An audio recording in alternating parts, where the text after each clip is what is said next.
Nice. Oh man, I haven't checked. If that's still working or not. Hopefully, yeah, it looks like it. Nice. Today, 9/11. Yeah, nice. It's still picking them up. I have a ton. I have a ton of transcripts because I have not run these yet, so I need to run these. I'm gonna have to start like factorizing this database. It's gonna be a lot of content, a lot of transcripts. Okay, let's see. Where are we at?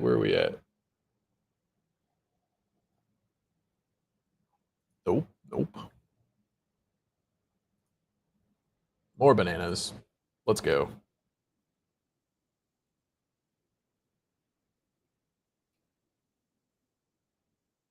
Cool. YouTube sounds good. How's the old X?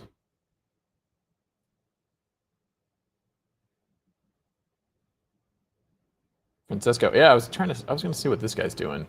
No, this guy, I see this guy streaming tech a lot, so I was wondering what he does with his Twitter feed.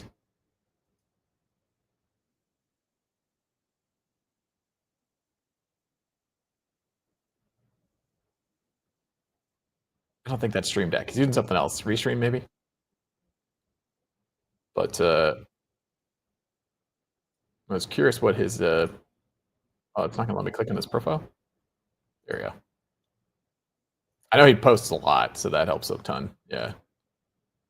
I need to get better about that. He also is not streaming 5 days a week like I am.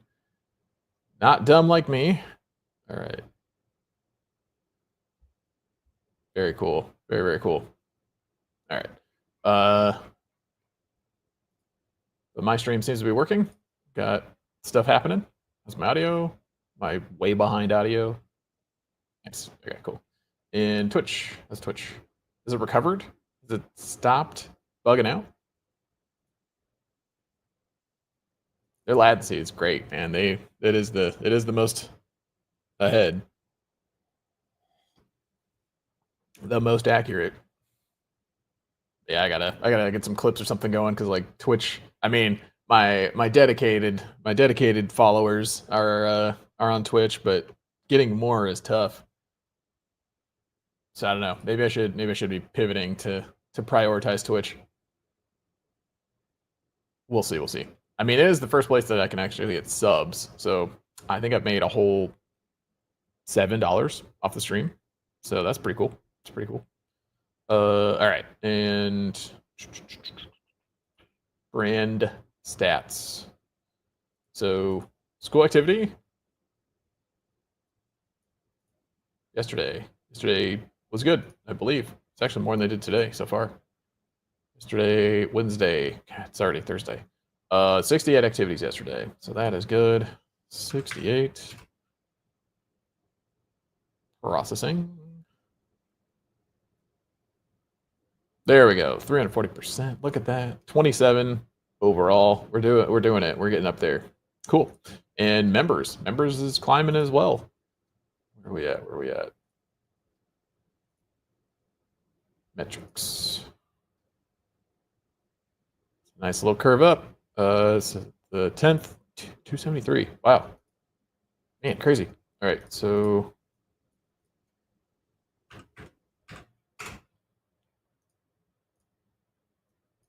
all right. And then okay. And then what else we got? YouTube stuff, channel analytics.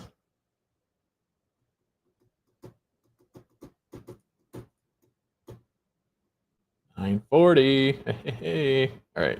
On the 10th, it was really on the 10th. It was $940. Okay. Did I get another one? I'll take it. So YouTube. I should probably rename this YouTube subs. Whoa, yeah, that's fine. 940. Sweet. And hey, Saram, thanks. Welcome back, man. Glad you made it. Yeah, sorry to catch you at the end of the stream yesterday. So how's it going?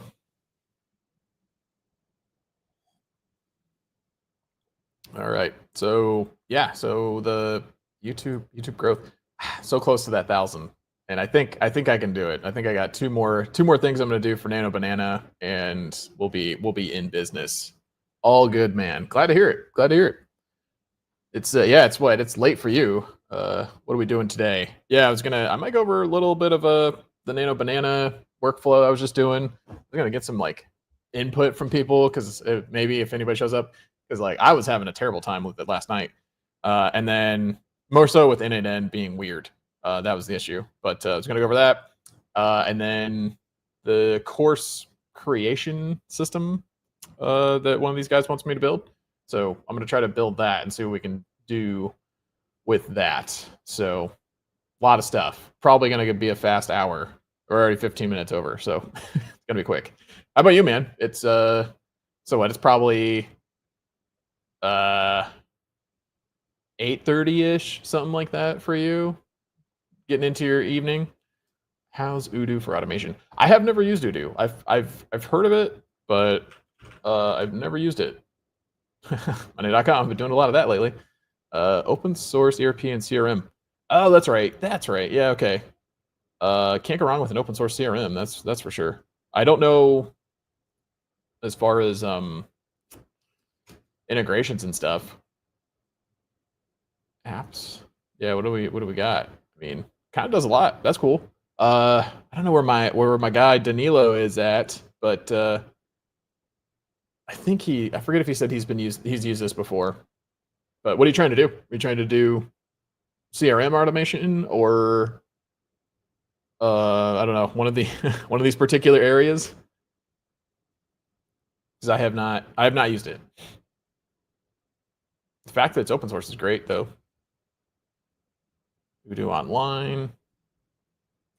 That seems pretty good actually. Multi-company external API. Not bad at all.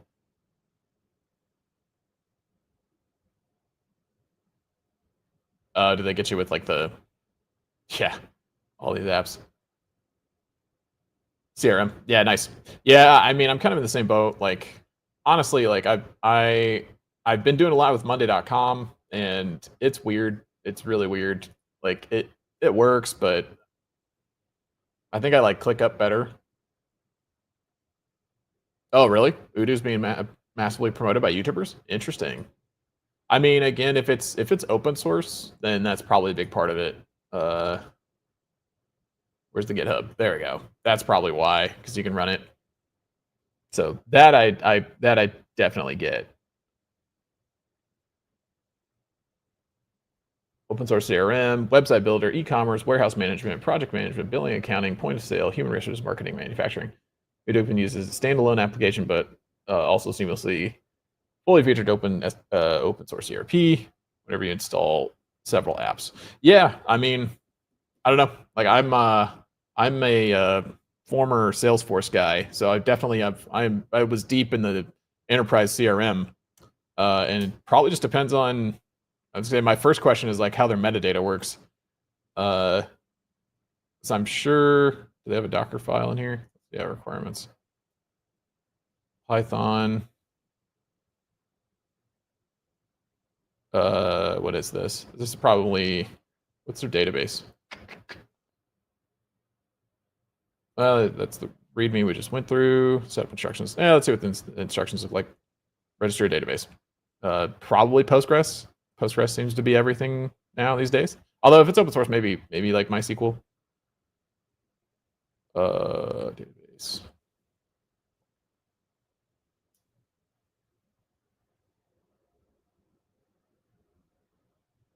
Oh, I wonder, do they make you have a database, or do they make you have a subscription?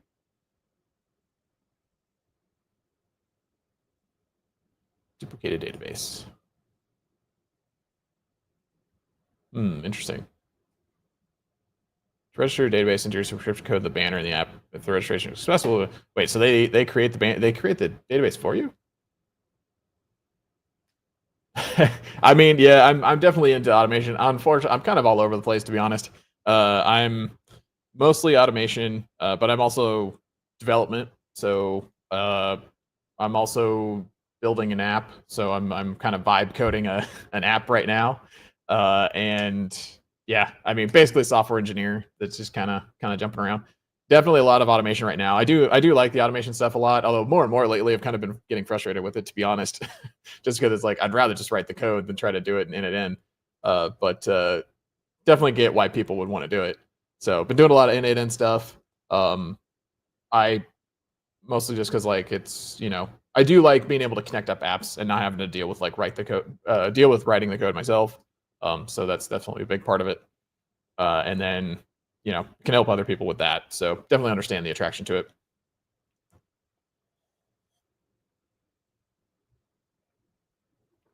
How about you, man? Like trading, automation can really make you a lot of money here. I, you know, I've dived in a couple times and haven't really committed to anything. But I mean, hey, I'm open to tips. Like if you have some automated trading strategies, there's been a couple other guys in here that have talked about that. So that would be great. Like that would be the dream. There's been a couple times where I bought a course and like was real close to getting into automated trading. So I do follow market decently. I feel like I'm not super on it, so I'd probably be more of like a swing trader kind of guy, because I usually can kind of keep track at least of like crypto and stuff. Um, but yeah, no, I probably should get into that. Yeah, exactly. Build your algos and trade. Yeah, exactly. I just haven't taken the time to like build the algos.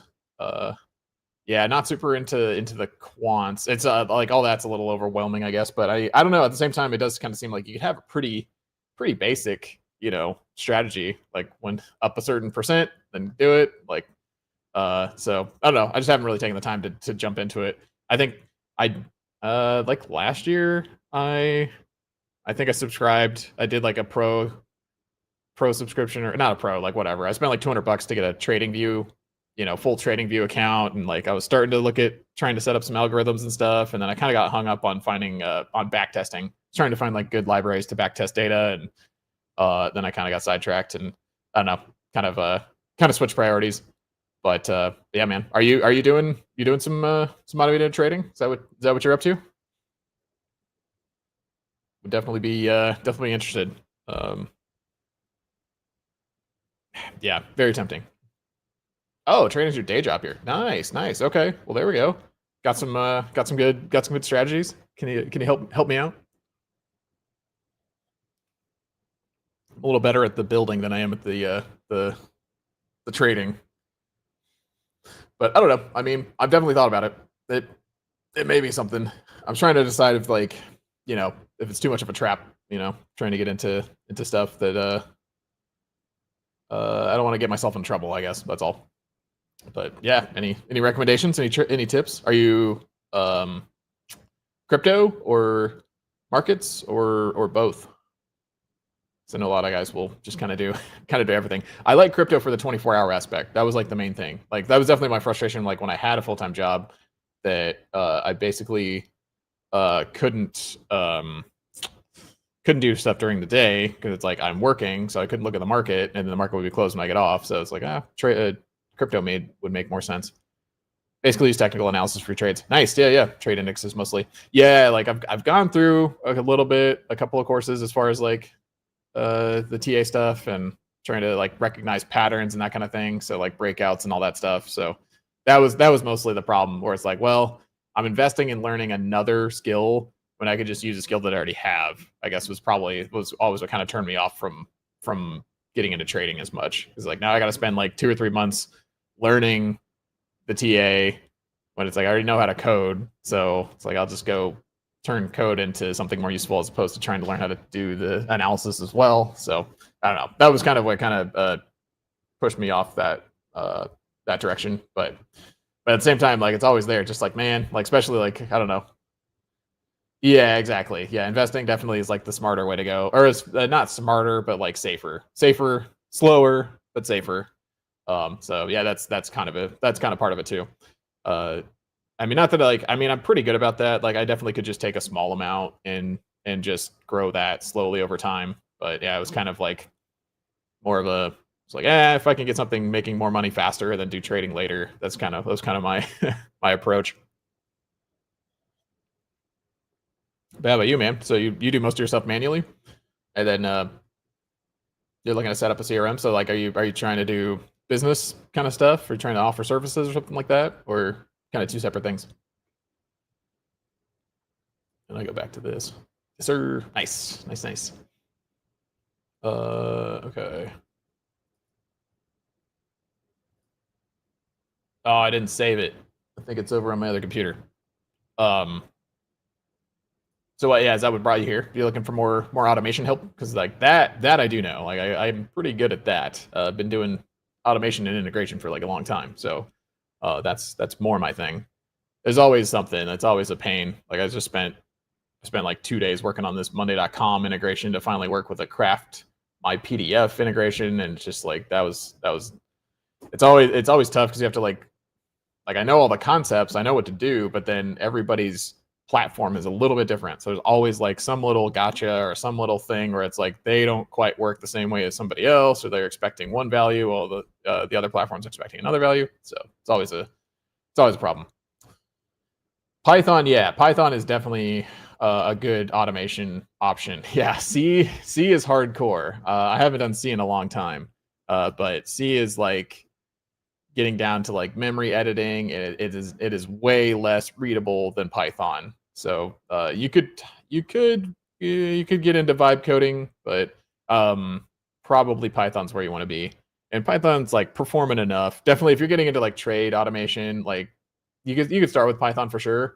But I definitely know that like when you get to like quant guys and like the um like what do you call them, high frequency traders, like those guys are like, yeah, they're like building hardware to make sure that their stuff is processing like as fast as possible. So like that's definitely where it's like when you're getting to like maximum efficiency, then you're getting down to like the C level of things.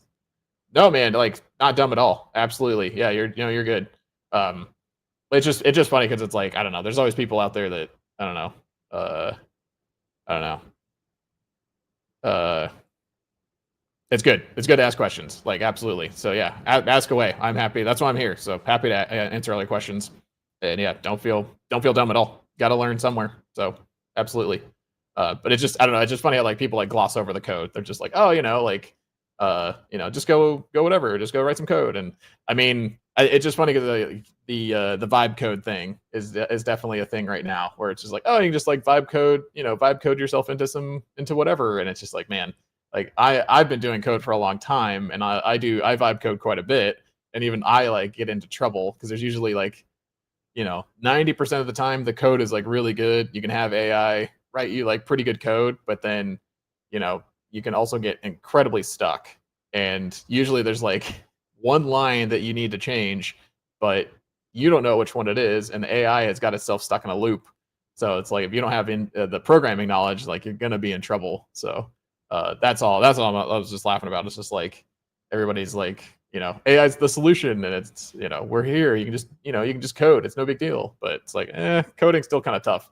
So anyway, that's all my advice is. So randomly popped up in your feed and loving your vibe. Ah, thank you, man. Yeah, that's awesome. Yeah, I was gonna ask how you ended up here, if you're just looking for automation stuff or whatever. So I'm trying to figure out like what's drawing people in. So I'm really close. I'm like wrapping up some other stuff right now, and I'm gonna be uh, I need to do like a huge social media push. This is like the only social media I've been doing right now. Is just like these live streams, and live streams don't bring in a ton. So it's like a couple of those videos like I make every once in a while. Basically, make a video a week and try to stream every day, or not stream every day, but stream like 5 days a week. But yeah, I gotta like get into shorts and Instagram and TikTok and all that stuff. So that's coming soon. So definitely gonna try to grow. But I appreciate it, man. You can say you're at the ground level. You were here before I got 1,000 subscribers, even though I'm getting close. But thanks, man. But yeah, what else? If you have any other questions, let me know. Um, I'm gonna go. I'll be right back. I'm gonna save something on my other computer.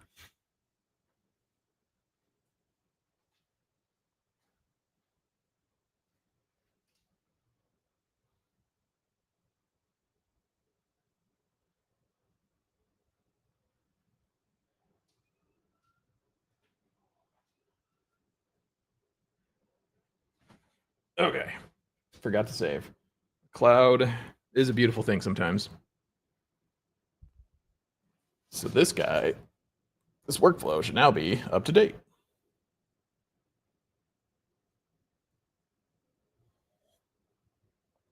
Which sector do I think will get most affected from automation, tech, finance, or anything else? Yeah. Well, I guess, and that's what that's also kind of tricky too. Do you mean automation, or I mean, I guess AI and automation kind of go hand in hand at this point. Like it's kind of created the glue to put these things together. But yeah, it's a good question. I still feel like, I mean, I haven't done a ton of finance, um, but I feel like finance is uh tough. Like it's going to be hard to automate that, especially like you said, just with like risk tolerance and stuff, and making sure that you know your algorithms are working. Like you don't want to be getting into crazy trades or whatever by accident. And that's the other thing too, is like you can't totally trust AI. So like I don't think I mean, you can use it to like process for sure and come up with strategies and stuff, but you're still gonna have to like manually implement it. So finance would probably be lower as far as like actually like disrupting, I guess, the finance process. So tech definitely though, tech I think is changing a lot already, just because like, you can create some pretty crazy businesses just as one person now. Like if you can use AI correctly, like you can scale fast and solo. So that's kind of more the direction I'm thinking about going anyway. But I don't know. Yeah, like just like Sam Altman talking about how the first, solo billionaire is probably right around the corner. So definitely think that's going to be just like a tech company with enough social media and tech implementation. Like that'll be huge. Yeah. Otherwise, I don't know. I think the next big one will be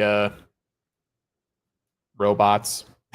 Once there's robots with GPT in their head, like everything's over. I don't know what happens after that. So that's gonna be crazy. But for now, I think tech's probably the more disrupted one than finance. And then I mean, finance is kind of like secondarily disrupted just because it is investing in that and seeing the results. But secondarily, tertiary, whatever. That's a good question. It's a good question. You farming for trading strategies? Is that what's going on here? All right. So,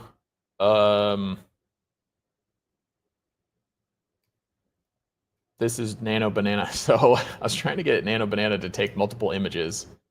Drive Stars, what's up, man? How's it going?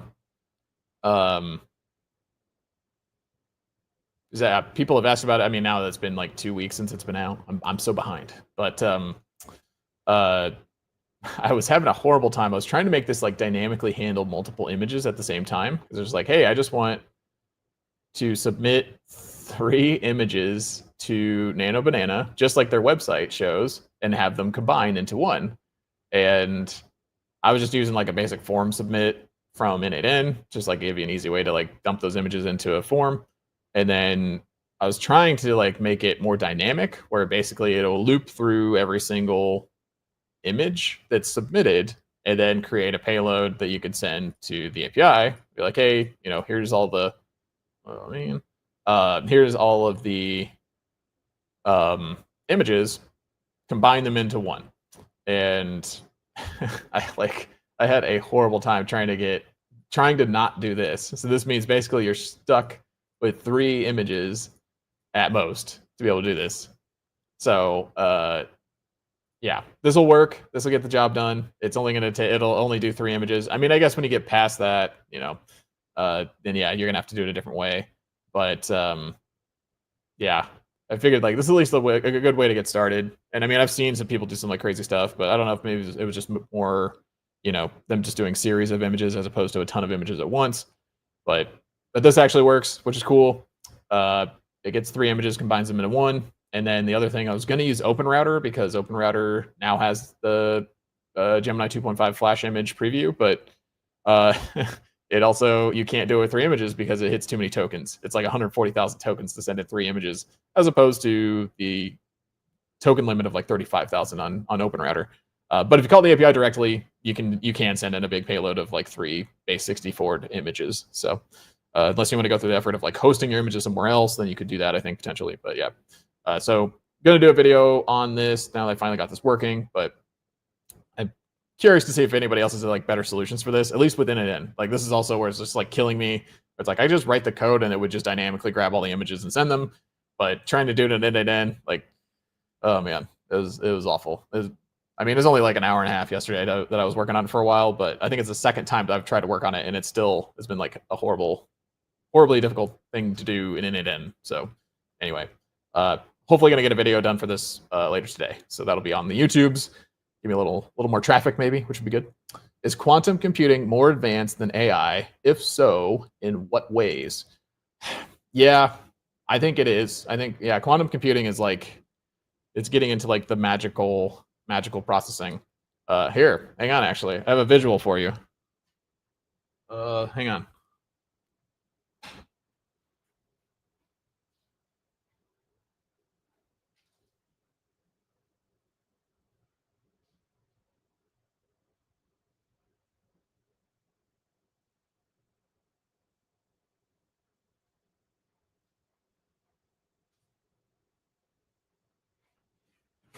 All right. So this, I do not have children, but this is a good quantum computing for babies. Is a good way to like. It's good visual. Quantum computing was like that's probably the thing that like I would love to study if I didn't have to worry about money. So that'll be next. But I'm also not an expert. But yeah, quantum computing. I mean, I think they're gonna kind of like combine. Uh, like once we get quantum computing to the point that it can handle more than like 150 bits, like basically when quantum processors reach the point that they're getting into like a million bits or so, then yeah, that would be insane. Like an AI with a quantum processor is gonna be insane. So yeah. Quantum computing is gonna be the next big thing. I mean, assuming it can happen, it's always like a little bit behind, but yeah, that's good question. I don't even know where we're at right now. I haven't heard too much about it. I know the scalability is definitely the problem right now. Quantum computing bits. What do I want to say? Like max bits. 1180. That's pretty crazy actually. Hi, you're new in AI automation. Can you help me get clients? Yeah, for sure. I mean, I can't help you get clients, but I can give you an idea. As far as like getting clients, you're probably gonna want to do something that. I mean, the easy one, the easy hack right now is if you build a system that does cold email, then you can get clients by doing cold email, and then you can turn around and sell them the system that you just used to get your client. So you could sell them a system that also gets cold email. But I don't know. I mean, you basically like your problem there in itself. Like you need clients. Most businesses need to get more clients. So if you can build a system that will get more clients, then you've got a system. You've got a business. So that's usually one way to go. Otherwise, like I'm kind of doing some Upwork stuff. So you could probably find stuff like on contracting websites like Upwork. That stuff's pretty competitive, so that's the only thing. It might take a little bit of work. But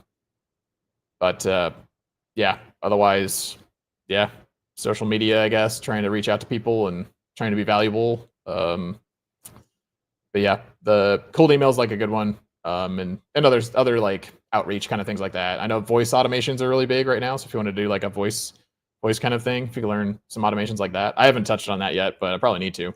But yeah, that's one way. It takes a lot of work. It takes a lot of work to get clients. You got to figure out like where the clients are at, how you can help them, and try to price things in a useful way, but something that makes it worthwhile for you, but also worthwhile for them. I'm not exactly the expert on that, unfortunately, because I don't have a ton of clients rolling in right now either. So, but I know the strategy, but haven't done it myself yet. So, but happy to help whoever I can. I think automation will build the phototypes of quantum computers, let alone the final project.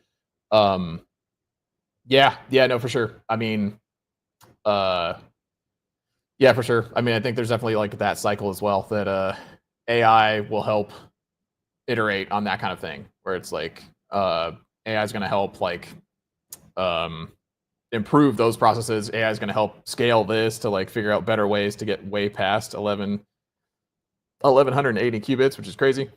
And yeah, just like improve systems in general. Like AI definitely is kind of like the it is a bit of a singularity where it's like better AI makes better AI, which makes better AI, which makes whatever. So or at least like better AI makes better systems, and then eventually leads to better AI. So it's definitely kind of a feedback loop for sure.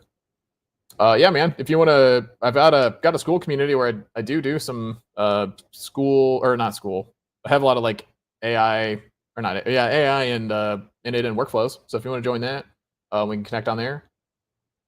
There should be. I think there's the link in the description. I believe should be there. Yeah. So connect on there. But yeah, happy to help out if I can. Um, yeah. Uh, yeah, man. I don't know. There's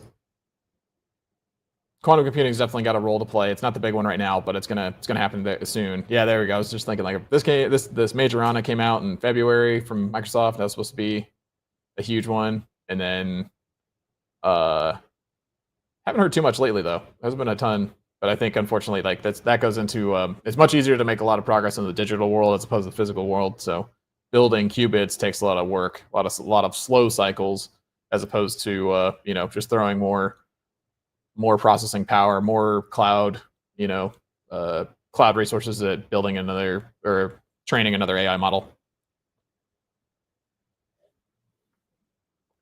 But yeah, man, I think that'll be a big one in the future for sure. It's gonna be crazy. That will be crazy. Yeah, for sure. Hop off for now. Make sure to check in tomorrow and say hi. Thanks for giving the company, man. Feeling lonely. Sorry to hear that, man. But yeah, for sure. Yeah, if you want to come hang out, I'm trying to be here. Like, you know, uh, I'm trying to do at least Monday through Thursday, and then usually Friday if I can. I'm on a streak right now, so try to make it Friday too. So yeah, trying to be on about this time, 5 days a week. So yeah, come hang out. But have a good one, man. Glad. Thanks for stopping in. Glad you found it yesterday, and thanks for coming back. So looking forward to chatting again in the future. See you, man. All right. And then where was I at? So I was looking at the name thing. Yeah, like I said, this is kind of rough. This pains me to have like literal explicit like 3 because these are all just like, oh yeah, grab images 0, grab images 1. Like this should be iterable, but I could not get it to iterate on init. Such a pain. But yeah. So that is done. I got that working this morning actually, so that's cool.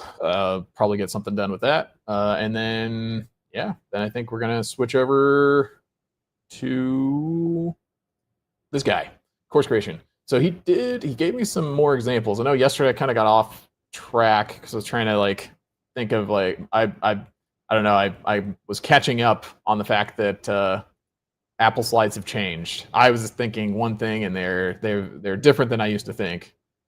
So let's see. He gave me an example, so I'm gonna check that out.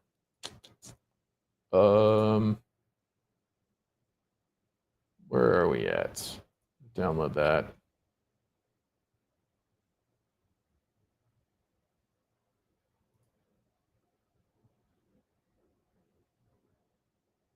Where'd it go? Where did that file go?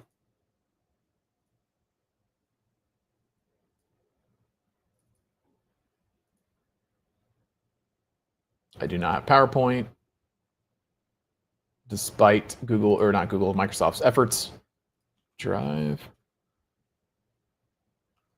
Let's see if we can do that. Nope. Okay. Upload, file upload.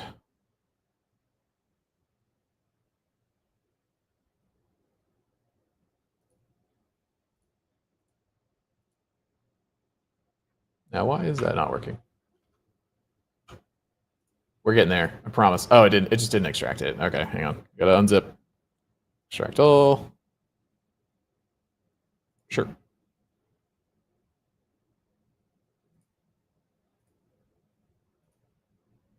All right, I'm uploading. I'm uploading a PowerPoint.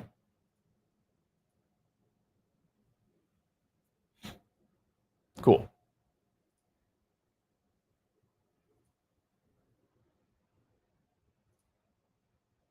Greg, you did. Thanks, man. Yeah, sorry, I was like 5 minutes late, 10 minutes late. I don't know, but trying to do normal time. All right, Apple Vision Pro. All right. Yeah, this is legit.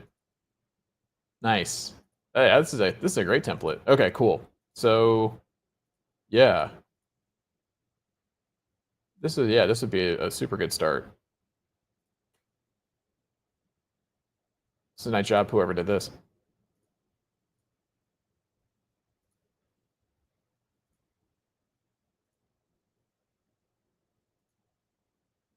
Yeah, this is perfect. This is great.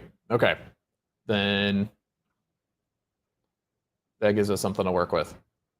What's that mean? Important account alert. Uh-oh. All right, so then we're gonna figure out how to make this happen automatically. I'm gonna just load this into GPT, I think, and see what it says. Give it the goal and have it tell me what it thinks. Because I mean, I think this is gonna have to be HTTP or not HTTP, HTML. Probably just use HTML to like create a general format, like image here, title here, numbers and text, and then big image title. Yeah, left or right, title image, title paragraph, title bullets, and quote number with text, and then image, I guess whatever, chart maybe, image chart, same thing. Looks like your tabs are breeding. yeah, I have. You don't even want to know. There's more than one window here, so there's lots of tabs. They are out of control. But yeah, usually I get too many, and then it's just like, all right, cool, time to like close them out. So fair enough. There. Well, we're getting there. We'll close them out eventually. Control theory, don't need that one anymore. Ink UI. Just never know, man. Just never know. Might want to come back and reference it. I don't need a keyboard though.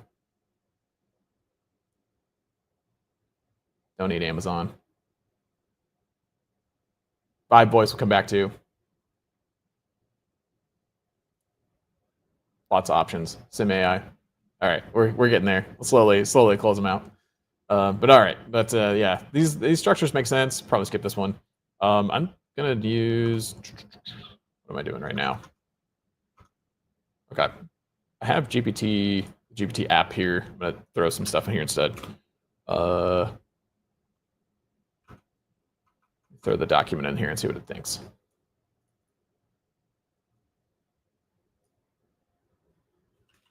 So say I want to be able to create template slides out of this. The goal is to automate course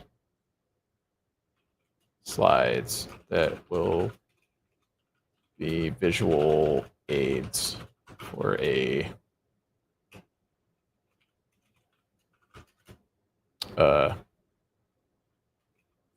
online course. The course will be made up of 2 to 3 minute modules.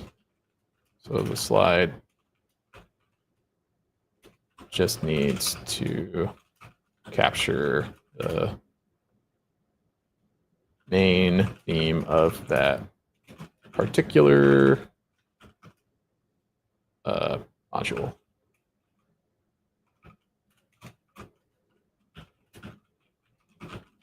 I was debating using FFmpeg to generate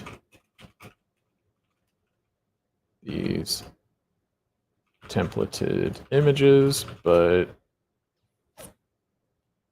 I'm wondering if HTML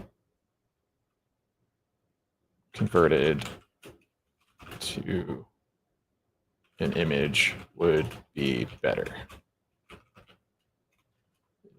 This will be part of a full and course automation system to reliably and automatically produce these slides.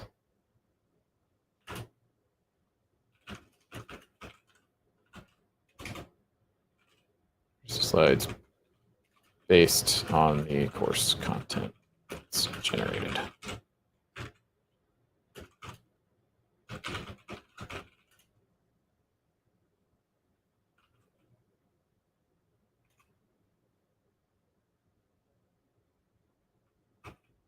Generating these templated slide images. Okay, cool. Let's see what GPT comes back with on that. Because that's going to be probably the toughest part. Is just it's always like letting AI kind of gloss over what you want it to do versus being explicit about it. It's kind of the balance of when to do what. I think we could probably trust it to kind of decide what slide format would make the most sense, and then it can fill that in. Might try to avoid images actually, because that's like a whole nother layer of complication. Just kind of keep it kind of plain of just text, and that's it. So like maybe a graph, like because it could maybe trust AI to create a decent visual graph, but I don't know. I would lean more towards the text based, just to not give it too many too many ways to screw up is the main concern. Drive stars, what are you up to? Are you more of a one tab at a time kind of person? Multiple tabs? Do you close out all your windows when you're done? Do you close out like all your browsers and everything after you're done and reopen them every day? More organized. All right, GPT is thinking about this right now.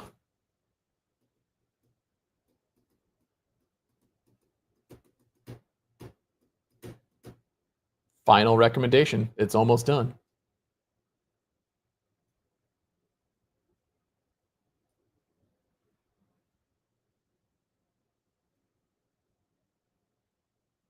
I don't know. I'm hesitant to like show my GPT just because like I don't know, like throw random, not like super personal, but kind of like random personal questions into GPT. So need to be careful about that, I guess, if we want to be showing it on screen. Yes, use HTML, CSS templates rendered to PNG with a headless browser. Then, if you want a video later, stitch those PNGs with FFmpeg. Gives you pixel perfect typography, theming, and super reliable automation inside. And it in. Yeah, template schema. Yeah, I think that makes sense. Template out everything, and then, yeah, nice. You can just turn that into a JSON directly. And then, yeah, containerize a tiny render service, node, and playwright. Do we need? I feel like you don't need playwright because I feel like Canvas or something could handle that rather than playwright. I guess it just needs a way to like host it.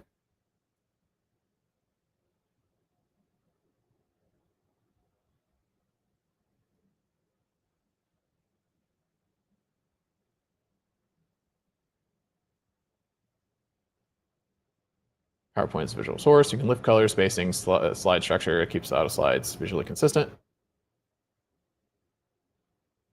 Google Slides, Cloudinary, Banner Bear, Placid. Nice. Yeah. It's already figured out you shouldn't use Canva anymore. FFmpeg still useful for the video part once you've got the slides. Yeah, for sure. Definitely have to use FFmpeg to make the video. Definitely get that.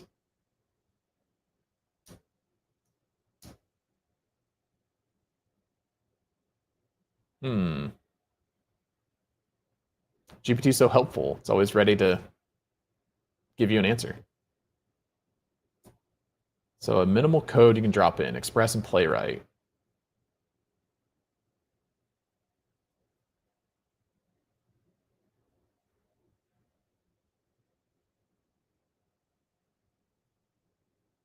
Yeah, for sure. No, it's very smart. Usually work best with fewer tabs, less chaos, more focus. Definitely get that because yeah, it's very easy to get sidetracked. Or especially like when I'm working on something and I have too many tabs and I end up like clicking between the wrong tab because I've got three or four tabs open. So very smart. It's a good call. It's definitely just like a bad habit of leaving a bunch open for some reason. I don't know why, but I tend to do that. I go in waves though. I will sometimes like get really good about just like closing out all the other tabs. Like, all right, just the only thing that's here. I usually try to leave them open, I guess, as like reminders a little bit. But yeah, too many reminders just leads to chaos again. Let's see. Let's see. Um, Node render express playwright. I mean, I think that'll work. Do that. We can do that. We can try it. Um,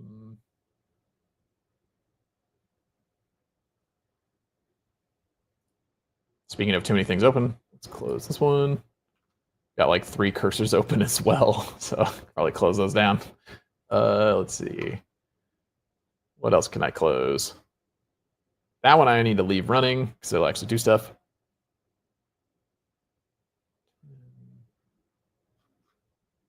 Cool.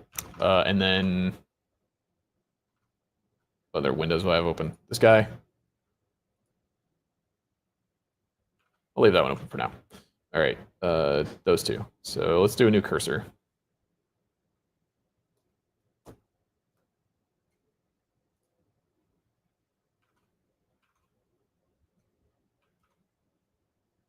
Cursor's taking its time. There we go. Does cursor like not let you create a new project? It's kind of weird. Like you have to have an existing one because you can do a new window and then do new. I guess you can do a new file. Okay. Let's see.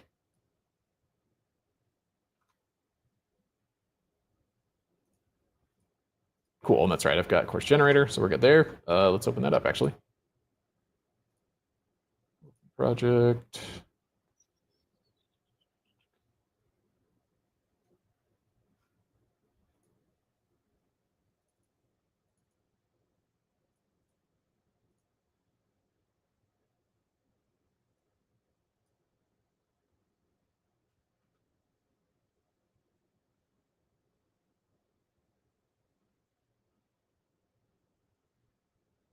Okay, more than one.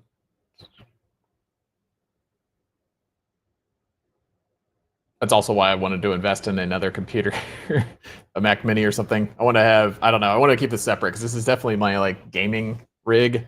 So I've got like some gaming stuff on here. Got a lot going on here. So, yeah.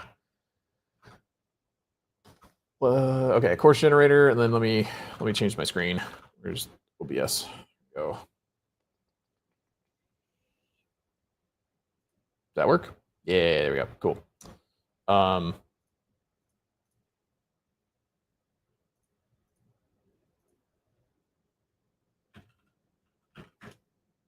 not JSON. I want JS. Where did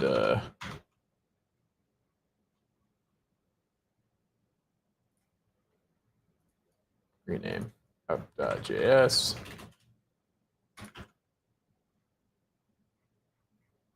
So we run this.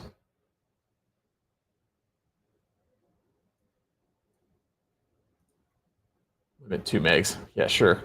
We'll see if this works. I think it'll work.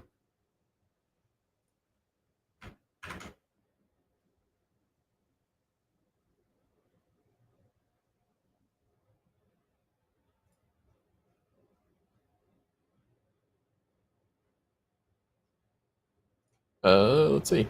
Can I just do probably just node?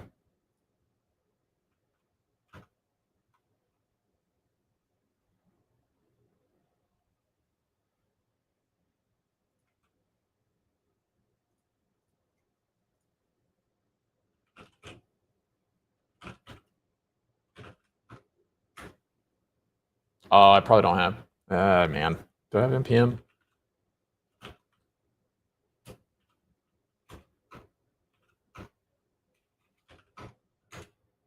Yeah. Okay. It's the only thing being on Windows, kind of a pain. Claude Sonnet 4. Ugh, why? I mean, I guess they did an update, right? But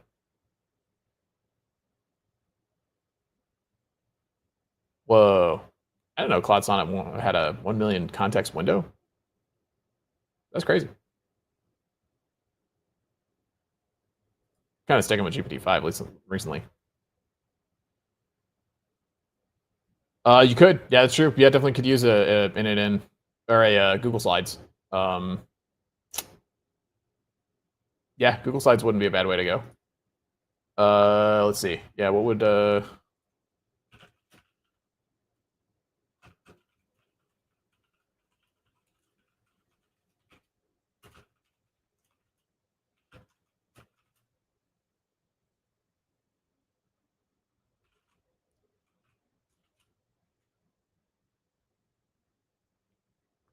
yeah, I mean, maybe. Let's see.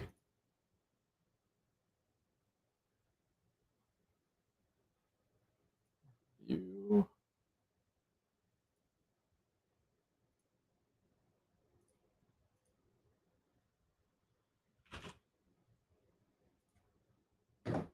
create a presentation.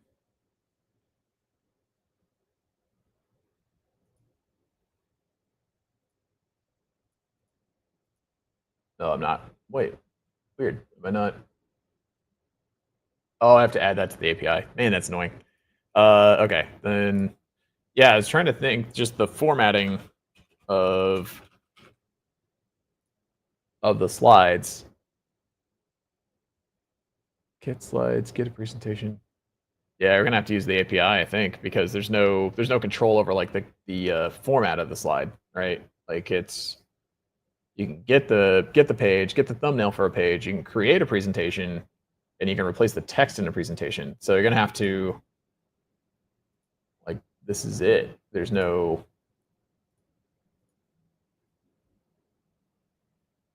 yeah, you need the structure of the slide, unfortunately. But I mean, it could go into it eventually, so that's true. Um,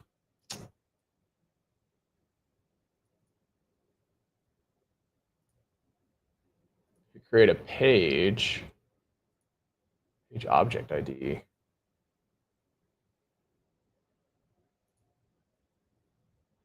Get so yeah, I think it'd have to be maybe a custom API call to um, generate the presentation. So yeah, that definitely would be an option. I know, and that's definitely where it's like didn't really want to do the playwright stuff. Like I don't like that. Having to run like a headless browser, but just trying to get a way to like reliably. I mean, I guess if you or you're saying, I guess if you use like a Google Slides template that's already built, then I guess yeah, you could just replace text. So that's true. That's a good point. Um, yeah, maybe I was thinking of like doing it on the fly, but I guess it's true if you just like hand built these slides. The only thing is that you would yeah, I guess you just give it the reference of the slides that you want to use from the template, and then yeah, then it could generate the images based off of that. So that's true. Yeah, it's not a bad idea. That would work. We can do that. So basically, do some slides like this, um, and just replace the text.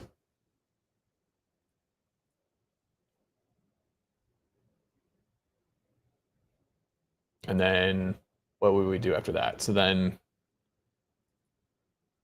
you would be getting a page and then replacing text, right? So get the presentation, replace the text in the presentation, uh, and then what else would there be? Get slides. So get presentation slides. Then if there's a way to like convert, Yeah, it means easy to save slides directly to Google Drive. Yeah, absolutely. Yeah, that's a good point. So yeah, for sure. No, that would definitely work. And then we can then pull the slides out and create images out of the slides. So yeah, that would work. And then it gives you a nice way, yeah, because that also helps to have a yeah, if you need to like tweak the template or whatever, you can have multiple versions of the template or whatever. So yeah, that would be good. That'd be really good. Yeah, I do. Yeah, appreciate trying to keep it manageable, I guess, on the visual side. If you need to tweak things and stuff, have a way to easily tweak it without having to go tweak a bunch of code.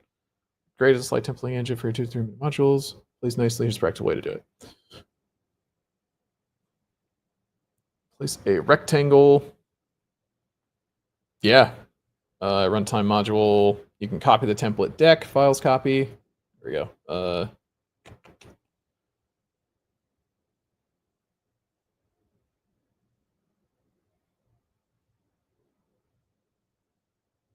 Copy the template deck, duplicate the slides layout you want.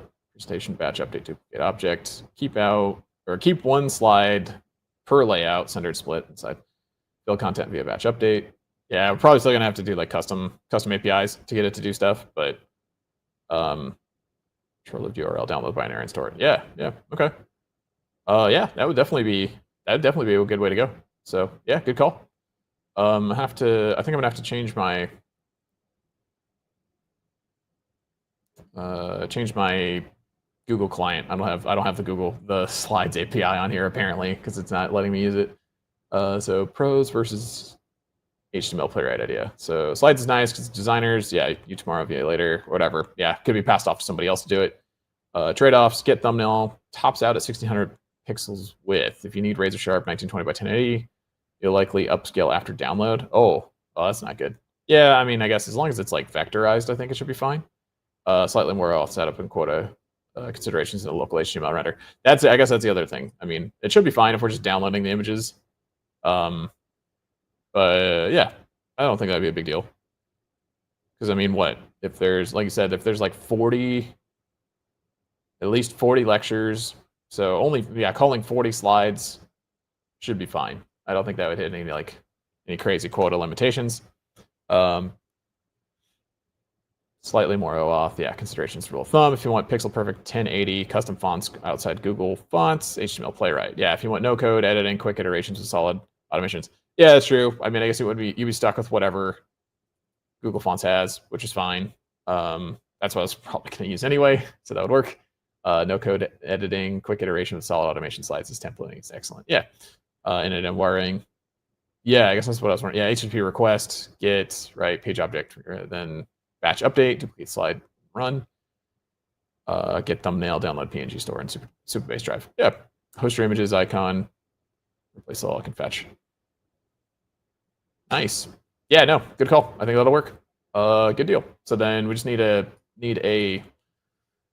just a bank of templated slides. So basically these, and then grab them and we're good to go. So let me see. I ran into some issues earlier.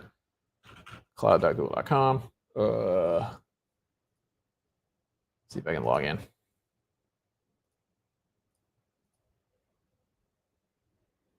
Oh no, signed out because I logged into another browser. Console.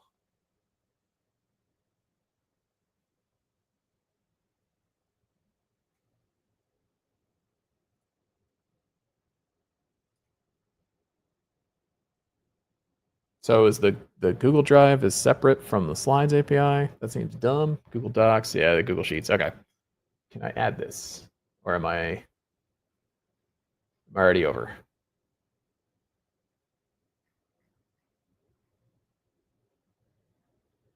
Wait. Oh no, that's Sheets, not Sheets. I want Slides, not Sheets.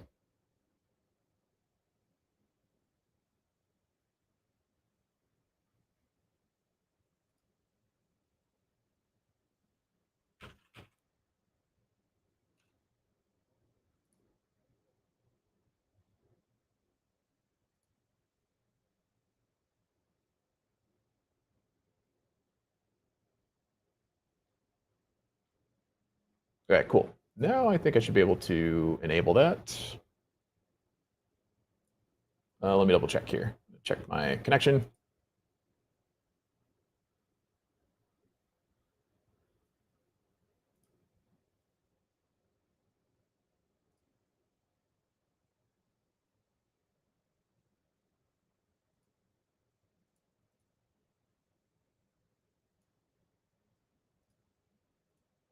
All right, yeah, let's see. Hopefully I don't hit any quotas. Credentials, client ID.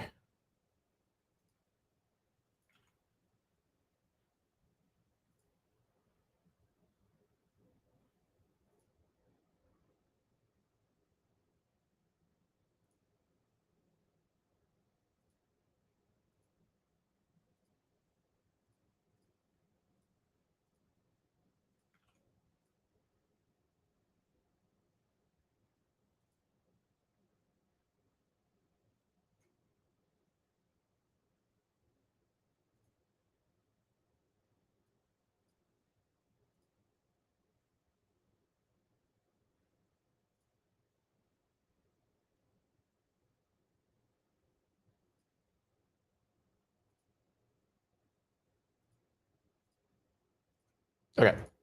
So then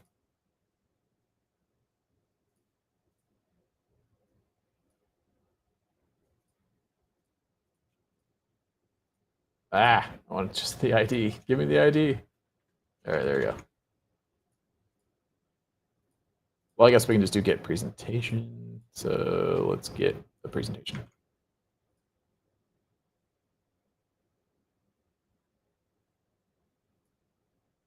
Oh, yeah, okay.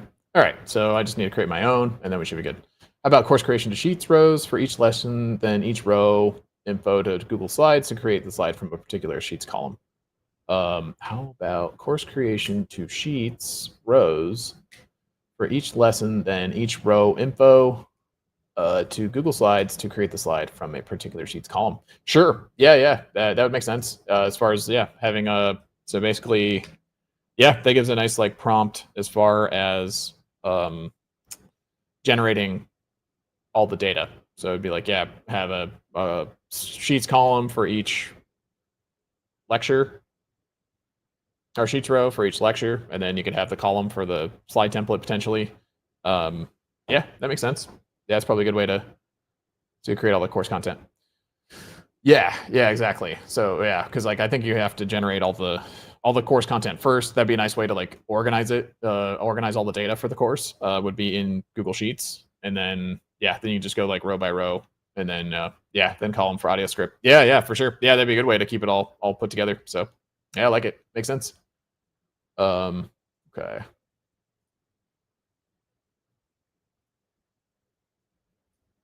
All right, so I can't use that. So I'm gonna use a different drive, different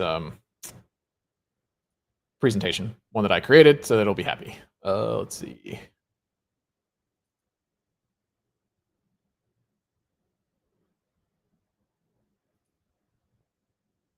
So let me create a new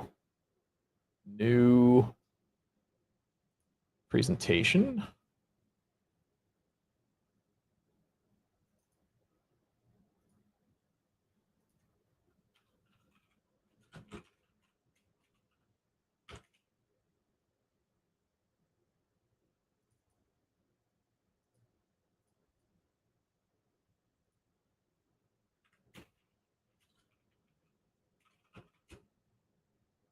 I guess actually I should be consistent with my naming here. Course creation automation. Okay, cool.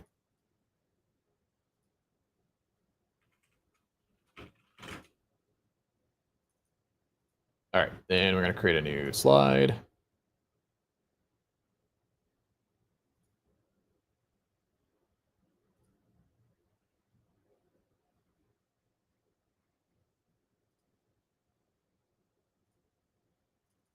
What font is this? Does it say? Railway. Okay, go with that.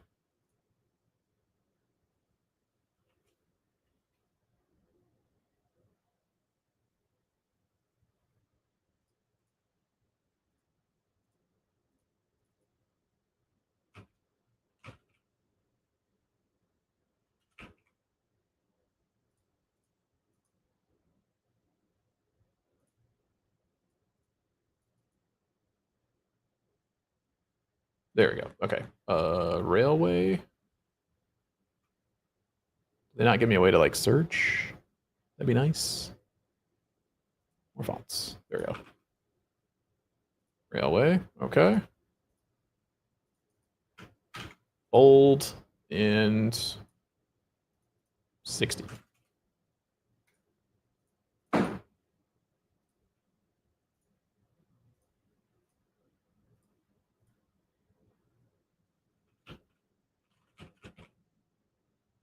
What do they use here? 18. Poppins. Sure.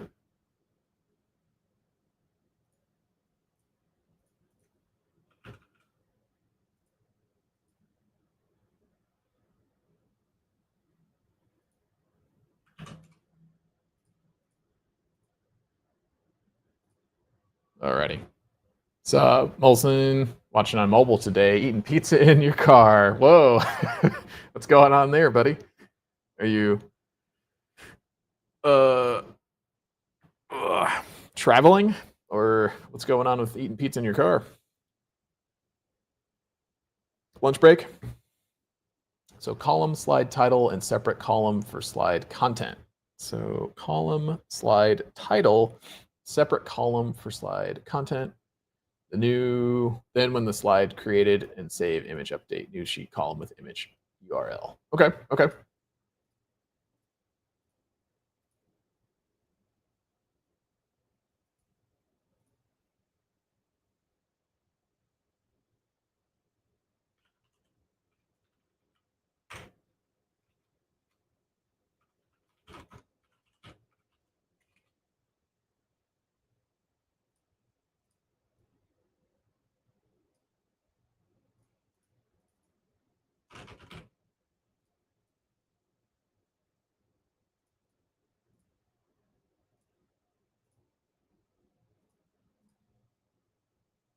Trying to decide how to name this. Okay, so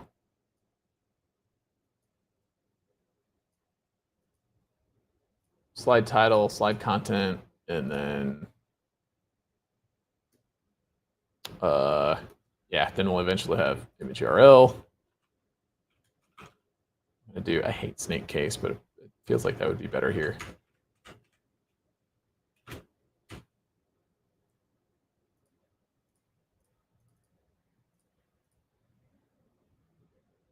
And then yeah, audio script. Good call, good call. You're in Fisher's having lunch while you cafe hop waiting for your dogs. Oh man, dog surgery. Well, that sucks, man. Hopefully it's all good. I think I remember you talking about that. But yeah, nice. Hanging out eating pizza in your car doesn't sound too bad. Glad I could help. Hopefully make the time go a little bit faster. Where are we at? We're at an hour and 10. Yeah, probably gonna have to wrap it up here pretty soon, but definitely can hang out while we're here. Lesson description text. Okay. Lesson description.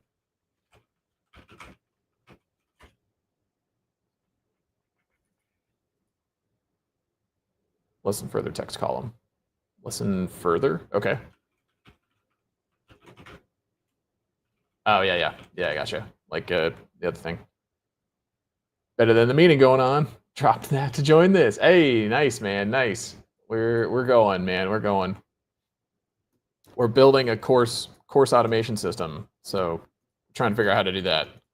We got to generate some nice slides, and then we got to generate the text for the slides, and then yeah, maybe like what else? We need the audio, we need the text, we need the visual, we need the document to go with it. So getting all the elements here. But I was trying to figure out like how to do that. And Craig has pointed out a good way of we'll just use Google Sheets as like the template, so we can pull in the sheet or slides, not sheets, Google Slides for the reasons column. Okay. Further resources. Got it. Yeah. Okay. Listen further. Like, is that what you mean for this one? Further resources. Further resources. Yeah, that would just be like your, link to stuff, I guess. All right, so then wanted to check real quick if I can get to this one now that I've got it and see if we can pull that in.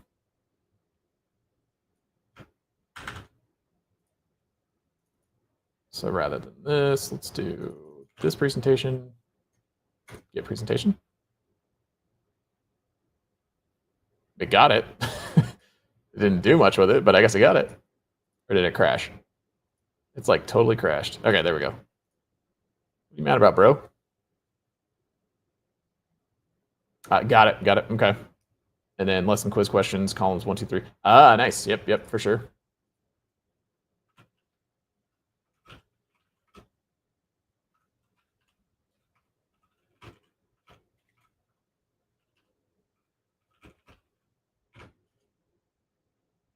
Lesson worksheet. Yep. Okay.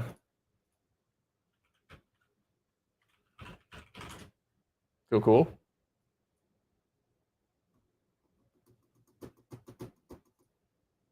So this is weird. I guess I got the presentation. So then now, dude, why is that so laggy? Yo, what is your problem? All right, then slides. Slides.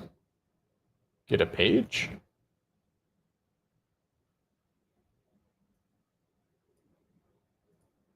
Page object, page size, slide, page size. This.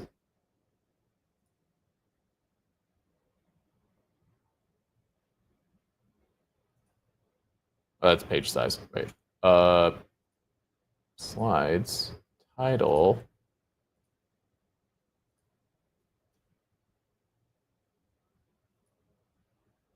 So do I need, oh wait, hang on. Do I need to get pages? I'm trying to understand what they're trying to do here. So why is this so laggy? This is incredibly laggy. What is going on here? In. Oh, I forgot to save. Crap. There we go. Okay, cool. Slides. Get a page, get the thumbnail for a page, presentation actions, create, get a presentation, get slides from a presentation. That's what I want, right?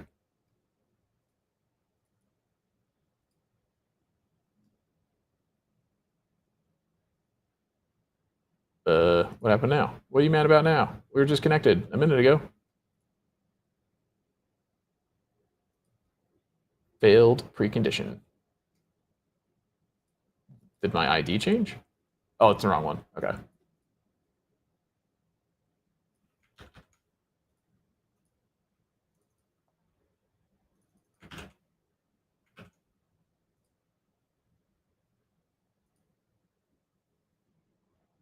Must be a ton of data in that presentation. That's crazy.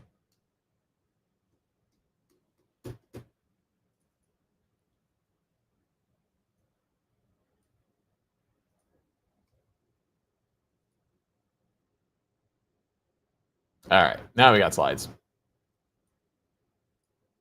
And then we would update slide, I guess, replace text in a presentation.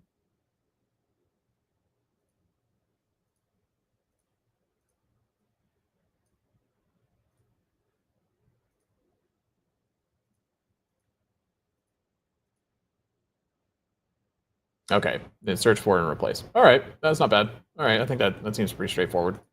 Okay, cool. So AI creates the content, populates each row and column. Yep. Then we just read, write, row, column to create slides, and edit in. So we say data file name, row, column name, a column as data input for create presentation Google Slides. So output from Google Sheets is input to Google Slides. Should not have Sheets node before Slides node. Should you not have Sheets node? Yeah, for sure, definitely. I just wanted to make sure I understood how Google Sheets is gonna, or how N8N is gonna interact with Google Slides. So is the goal to get slide data or generate slides from data? Yeah, the goal will be to generate slides from data. So you would essentially have the Google Sheets here. So it'd be like getting the Google Sheet. So you get rows and sheet. This is where init sucks, because we would get the sheet and then I guess loop through each row and then, yeah, generate slides from each Google Sheets. So I guess you would just get the rows in the sheet. And if that gets too crazy, then you'll have to chunk it. But yeah, untitled spreadsheet. Yeah, sure. So this is course content. And then this will be course template.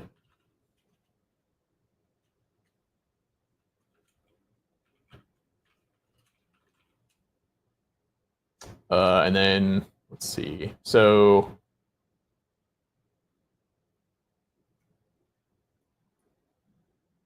slide title, slide content.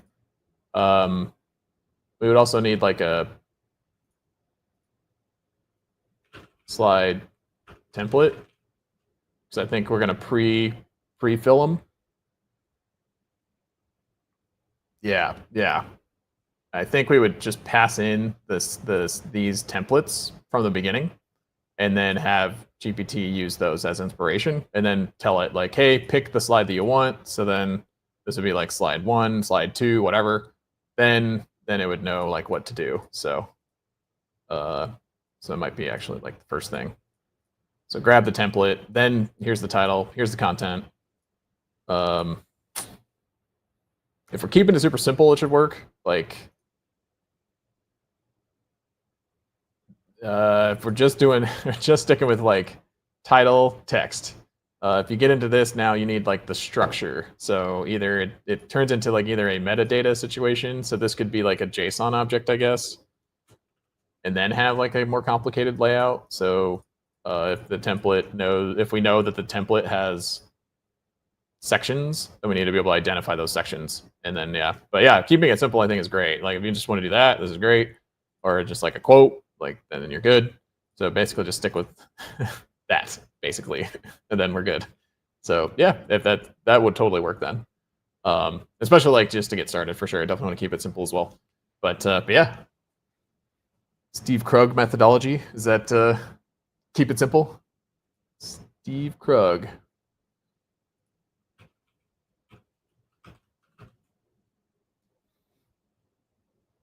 Steve Krug. Usability. Krug.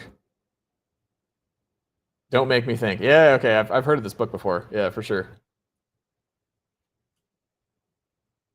Yeah, I'm good with that. Yeah, that makes sense. Keep it simple, and especially if it's like, yeah, just simple. Basically, then I see like 2 versions, like title slide and content slide.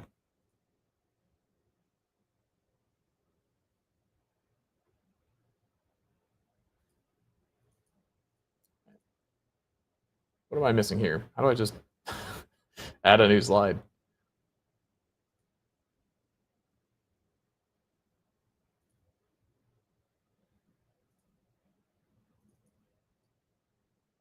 I'm like totally brain farting right now. Why can't I just add a new slide? Like that? There we go. Okay. Yeah, for sure. Yeah, no, it definitely should be pretty simple. I have to agree. And basically, I want to go more like this. So, I mean, can we just do that?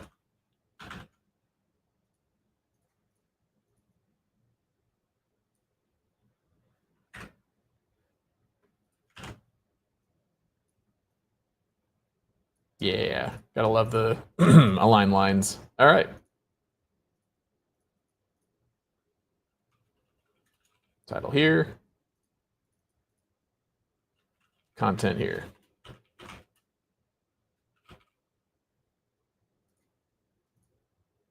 I don't know if this should be like probably more. Go the old. Oops.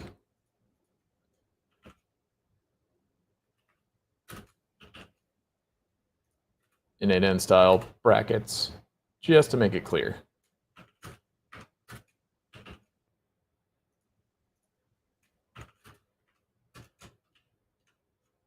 Cool. Then AI choose Google Slide template and use Google Sheets content, and then send audio script to 11 Labs to create MP3. Yeah, for sure. Yeah, and if it only has two options, then it should be pretty easy to pick pick title or pick content. Then it should be good. Cool. Yeah, that's not bad. That's not bad at all. So then don't need to worry about that. It'll just be text, just basically title content. Then that's the result of generating that. Then yeah, the audio script will come from the actual text that the presentation text itself. Then the description, listen further, resources, quiz 1, 2, 3, and some worksheet. Yeah, nice. We can PDF that somehow, which actually could just be a Google Sheet as well, because I know how to do that now. So I can create a PDF out of a Google Sheet, which is nice.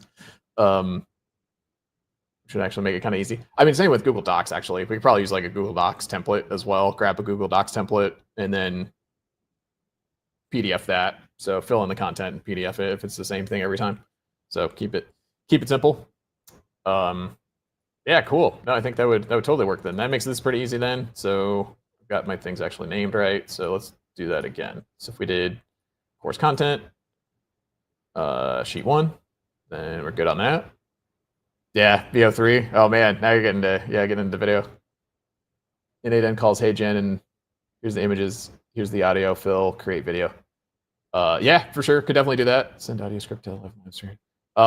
If there's no people involved, then FFmpeg is going to be the answer there, because FFmpeg will just give us the audio, and then you just slap the image with the audio, and you're good to go. So don't even have to do that. That can be done for free. Why is it not returning data? Like, what is your deal here? N8N. Correct. Nice. No people. Okay, cool. Then we don't even need an API to do that. That's easy to create the actual video. Let's see. Yeah. So then it could be that easy. That I guess there is no data. So fair enough. You right.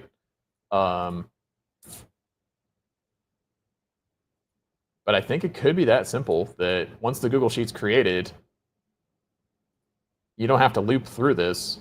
It'll do it automatically. No, I think you do have to loop, because it's got to go, because I think it's the order of operations, because it'll pull out all the items, and then it'll say like, oh, there's like whatever 40 items. So for each 40 item, I think it's going to do this, then this, but I think it's going to go like 40 times here, 40 times here, 40 times here, which I don't think we want to do. I think it still needs to loop rather than go item by item.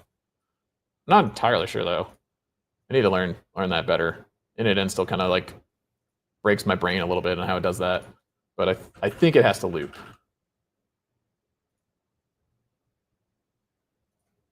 So do that, and then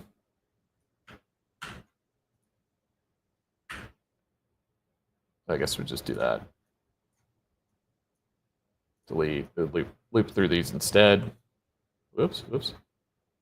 Bro, just give me that. There we go. Okay, cool. And then basically do everything it needs to do, and then then when it's done, it'll be done. So nice. Once a column row slide has been created, we have a column in Google Sheet that says update to say, yeah, for sure. Definitely need a status. It's a good point. Yep. So status, done, not done. Yeah, for sure. That'll work.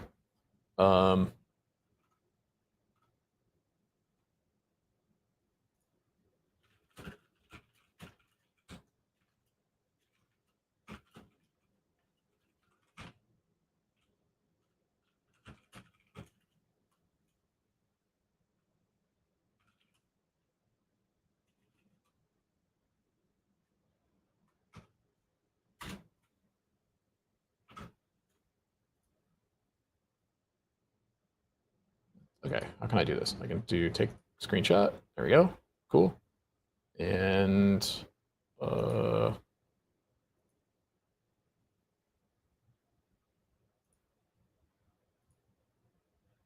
you what, the GPT app's pretty nice for this, where you can just like quickly take a screenshot of whatever you're talking about and then send it in for context.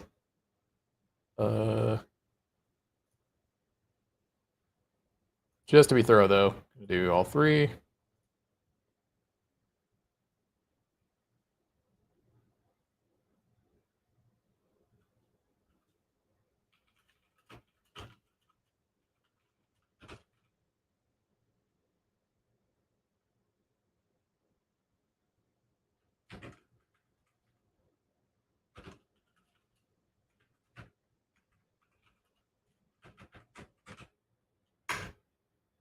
Cool.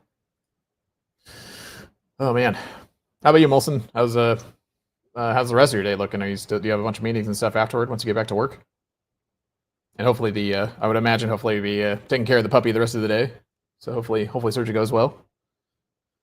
All right. So what's a row column? Yeah, slide has been created. We have a column in Google Sheets that says it's been up to has to be updated, or says not done or done. Once all status columns say done, we now all slides created. Yes, and then same with the lesson audio script. We should have audio script creation status. That's true. Yeah, that's true. It'll take a minute.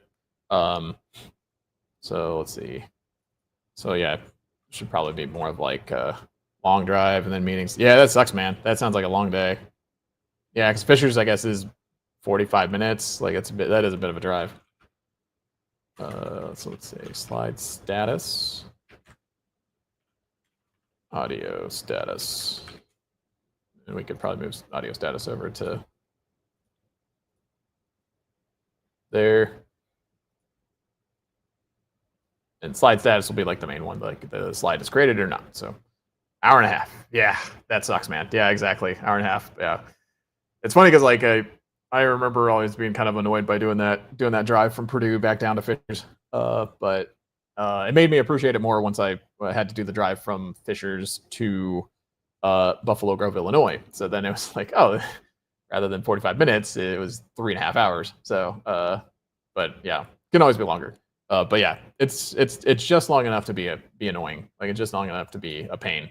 And when you have to do it both ways in one day, like yeah, hour and a half sucks. That's a lot of time wasted, especially for someone with no commute.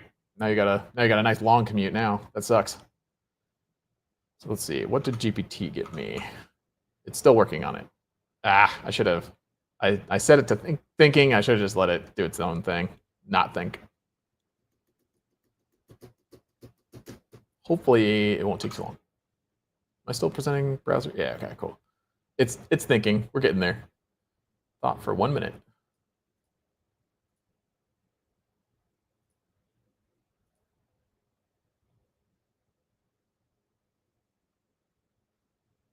Oh wow, it's got some rows. Wait, oh, is it done? Or is it still? No, I think it's still going. Ah, there we go. Okay, cool.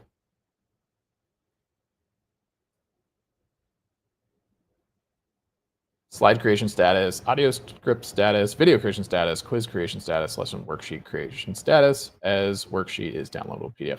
That's a good point. Yeah, I probably do want more slides for that. So maybe we will do statuses as we go, or do statuses at the end. Kind of like having all the statuses in one place, but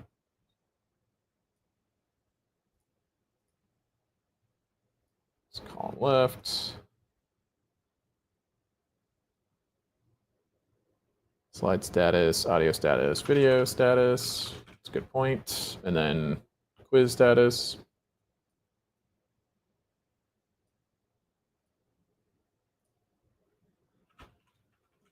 Which that one should be pretty instant. That might not need a status, but yeah, we can put it in for now. Lesson worksheet.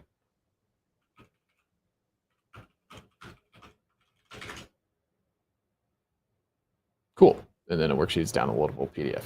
So once worksheet PDF is created using the same UI system, you just create a simple.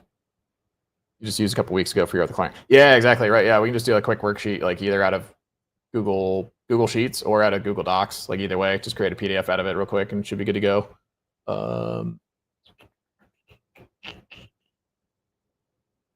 Dang, nice. Give me like 6. Oh, okay. Yeah, it's trying to fill in just like random stuff. Yeah, nice. I will take the CSV. That's what I want.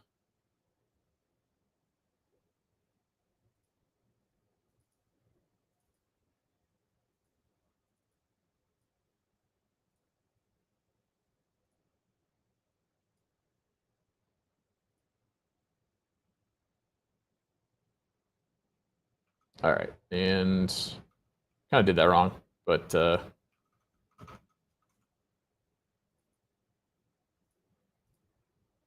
let's import.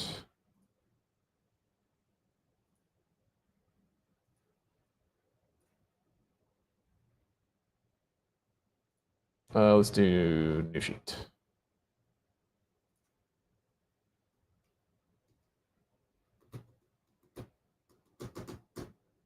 Cool.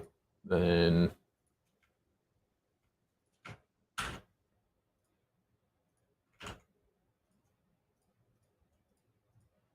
ah,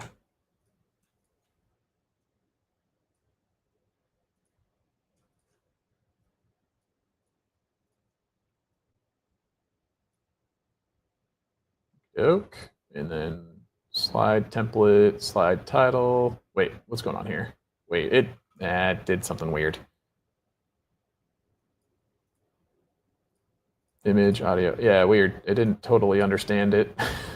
Got close, I guess. Slide content. I guess it just included all the content in there instead. All right. Well, we don't need an image that doesn't exist, and then just have to split out the title and content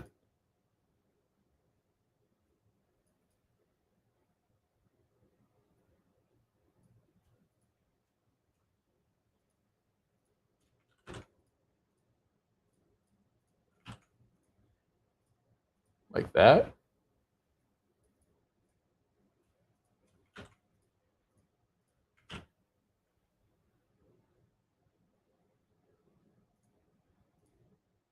Got a little confused, but that's okay. Overview of how workflows work. Wait, so yeah, all right. I'm gonna have to like parse out this data a little bit.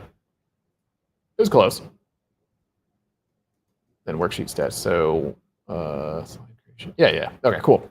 Yeah, let's parse out this data a little bit, and then I think we'll be in a pretty good spot, at least for now.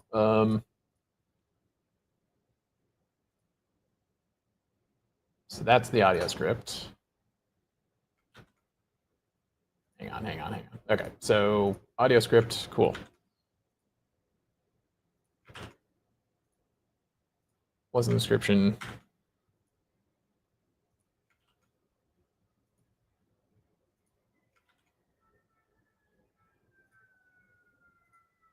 That was listen further. Yeah, listen further text.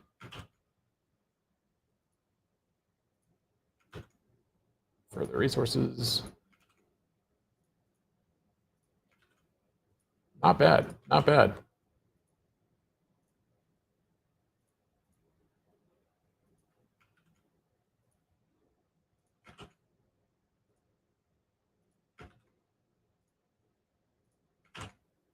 Three, and then worksheet build 2 version.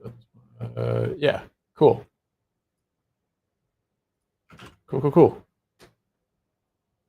Yeah, then AI. Yeah, right, for sure. Yeah, I would definitely fill in the columns and rows.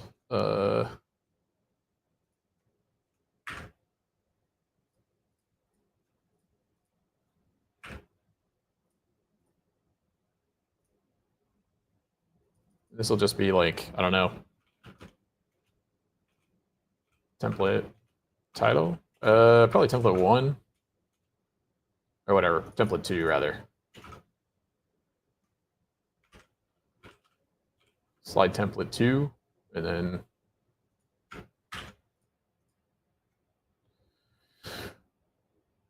then use the appropriate column row to create each asset. Yeah, exactly.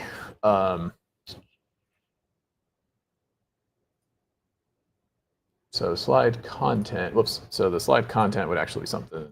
It's this one. Manual verse.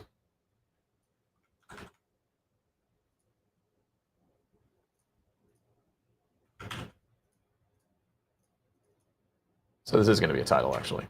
All right. Yeah. Cool. So then.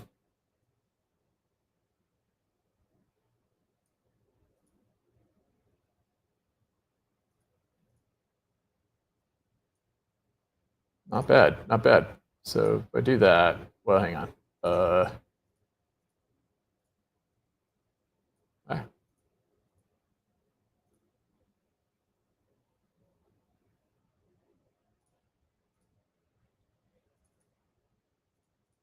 So now this has some data, so then we should actually get some stuff back. Cool. Nice. Run into that issue before. 6 items of blank. Oh man, yeah, that's annoying. All right.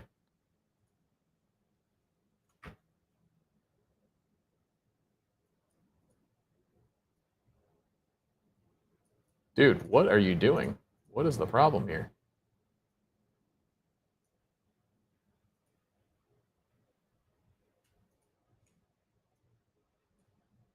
Oh yeah, there we go. That would be why. So let's delete all that.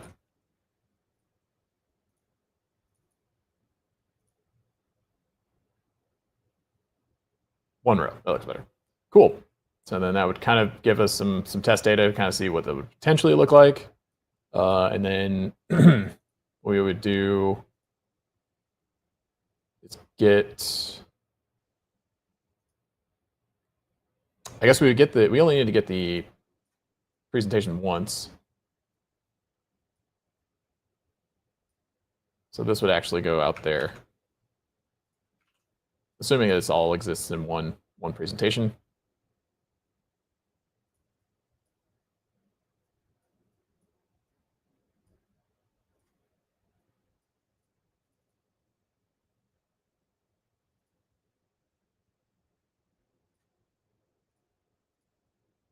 So laggy. I don't know what the deal is. Init is being crazy.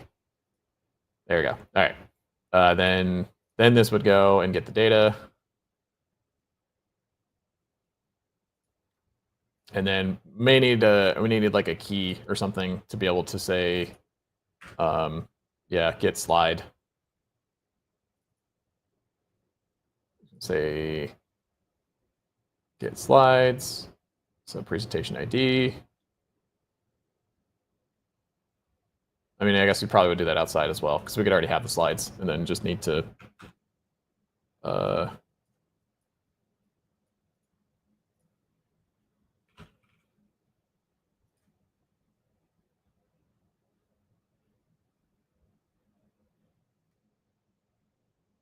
what's a page versus a slide?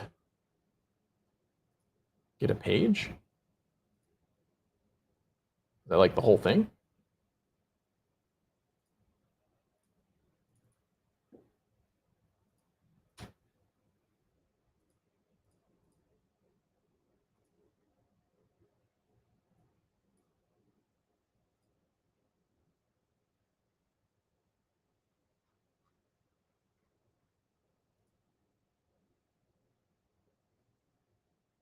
Cool. Then this is also where init gets a little weird because I don't. I mean, I guess I would limit it down to one. Do a JSON object to nice. Basically, grab the presentation, get all the slides. Probably do like a JSON set so that they're just kind of sitting in a referenceable object. Then we get the Google Sheets rows, and then for each one, we go through and say, hey, like, update your slide. Yeah, replace text. And then we've already got this presentation ID.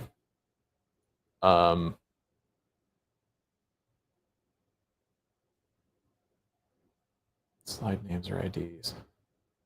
So do you name the slides? Can you name them?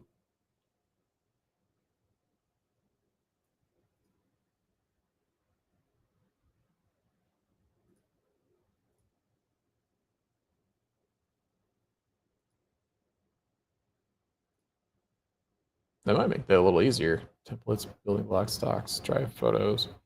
New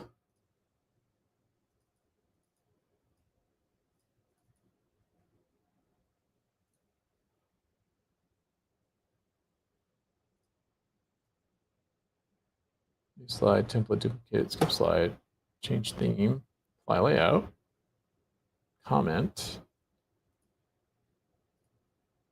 Just trying to understand like how it works with the slides, but I mean, if nothing else, I guess maybe you don't need to because you just be like, hey, go replace the text on title.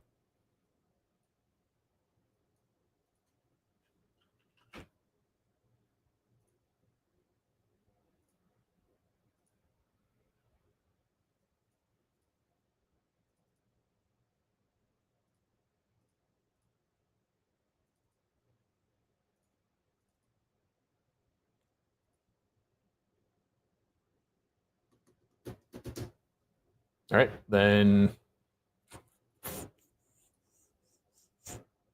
place slide. So then in this case, we have the presentation ID. So that'd go there. And then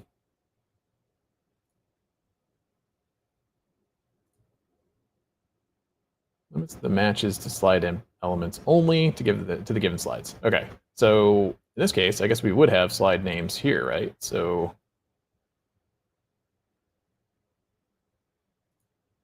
slide properties.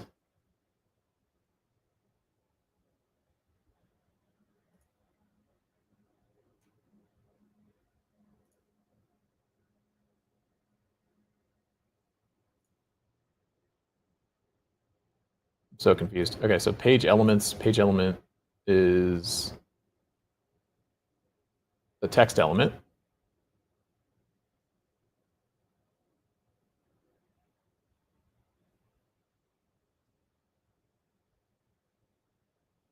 So is it saying that this is a page or a slide? That's what I'm not understanding. So page elements, object size, width, transform scale. So this looks like shape type text box. Text left to right, center, text element, title here.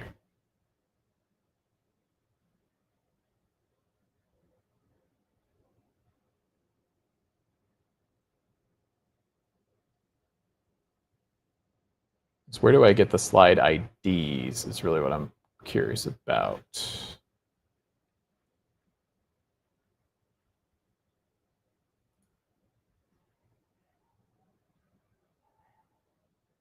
Page size, slides. Ah, there we go. So I don't, okay, maybe that's what I want.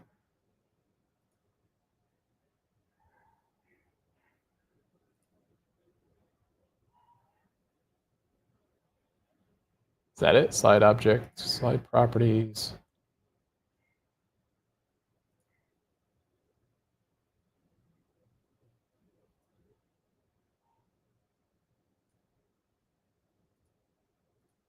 Search for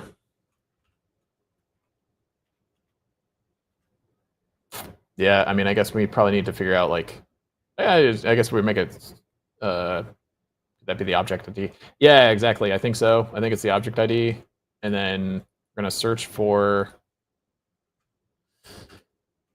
title. Title here.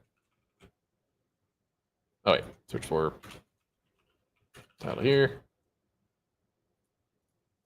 Oh, wait. Yeah. Maybe I don't want to use the init and syntax. We want to do that instead, probably.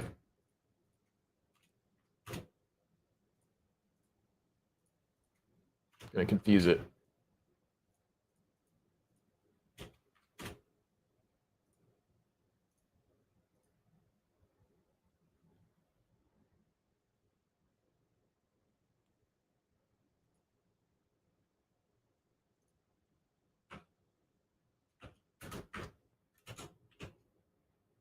Replace with title.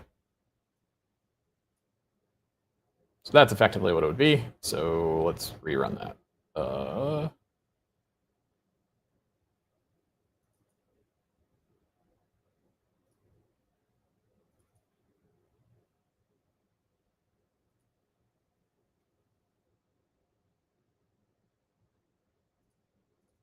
Yeah, this needs to happen again. I don't know why that's so laggy. That's crazy.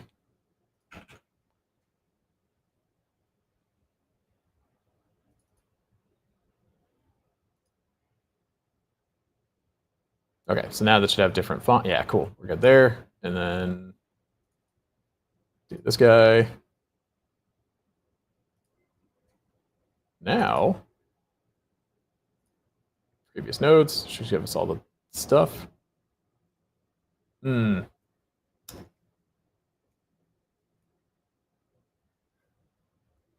Hang on a sec. So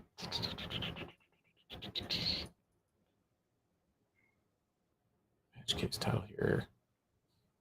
We're gonna have to create a duplicate presentation.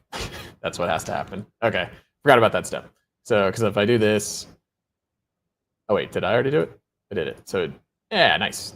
Okay, so we are going to have to create a duplicate presentation, then get the slides, then grab the data, then fill it out. So so we need a way to have the name. So gonna have to grab like the date or something generic, put it into a folder from the beginning. So yeah, we can get the naming convention before that. But cool. Yeah, that's a good start. That's a good start. Explain the benefit of this workflow when it's complete, working and the money making potential for members. Yeah, for your members and viewers. Yeah, for sure, man. Yeah, no, definitely. I mean, I definitely think there's some value there as far as being able to, I don't know, be able to generate a course like on the fly. I mean, even just for personal use, if you wanted to learn something and you like the course format, like this would be totally viable to use on your own, or to sell, or to sell as like a service, or sell as like your own your own product. So yeah, no, for sure. I mean, I definitely will probably do something like that where it's like, I mean, hey, once it's up and running, you can charge for charge for the implementation. Like if you want to use it, pay per course generation, and you're good to go. But otherwise, like, I mean, I'm going to show you how to build it all for free. So if you want to build it yourself, like, you absolutely can. So yeah, no, for sure. I think it's a fun system. I think it's really, yeah, it would be really valuable. I mean, if you can reliably generate a, you know 40 lecture course on whatever you want, using a little bit of API cost, that would totally be worth it. I mean, my other goal would be to hopefully make this thing work entirely for free. If you have a good enough machine, it'll just run on its own. So that would also be an option. Have your own learning system. So yeah, no, for sure, definitely a valuable system. We're getting there slowly but surely. Wanted to kind of get this process made up so that we could. That was the main thing I was trying to figure out, was like how to get the slide presentation, because like once that's good, the rest of it's text and audio and stuff. Yeah, exactly. Like your little little DGX Spark, just one little system. But yeah, for sure, it's a good start for sure. So, all right, well, we're coming up on 2 hours, which has been good. It's been a good stream. Fun to work on this, and probably continue it later. If not offline, I'll probably do some more tomorrow. But yeah, awesome start. And I'm gonna go hop off and got to switch directions a little bit. But wait, no, conductor, bad timing, man. All right, you got a few minutes. What do you got for me? What do you got for me? Got to make me stick around for you. It's almost noon for me. So what do you got for me? 2 minutes, go. Had fun. Oh, okay. All right. What do you got? Let's hear it. I'll stick it out for a minute.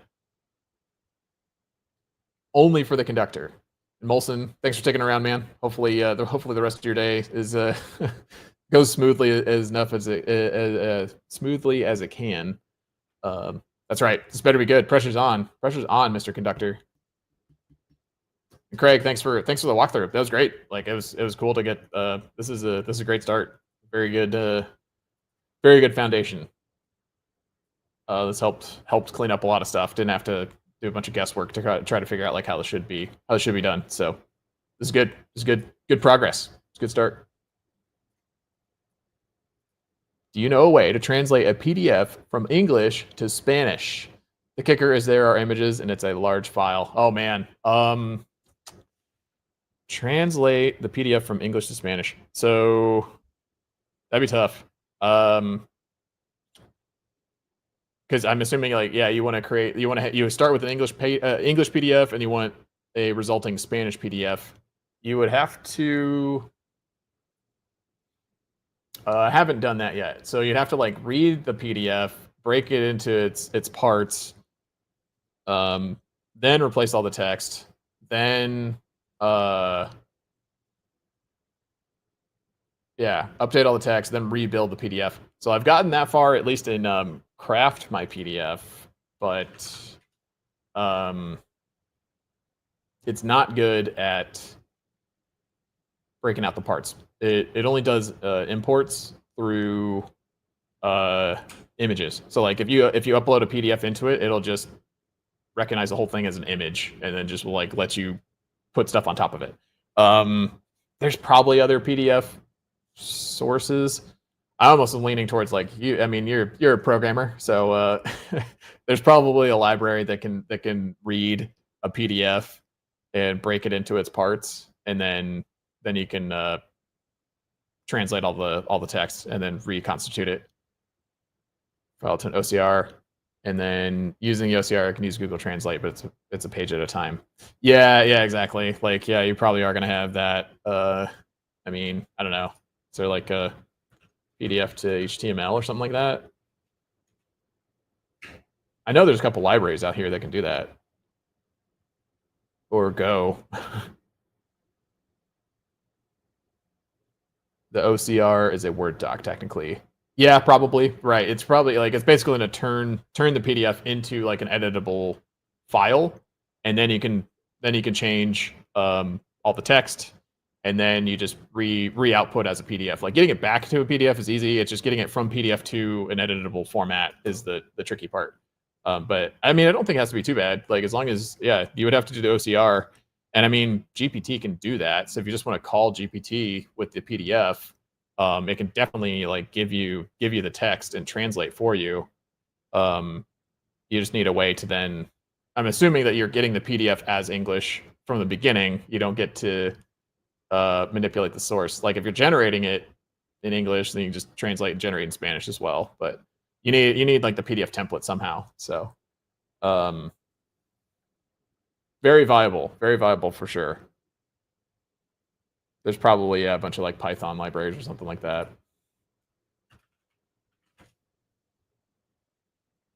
PDF Miner, free open source Python library focused on extracting information from the PDF, text layout, documents, convert PDFs to HTML, XML. Yeah, something like that would probably be super easy.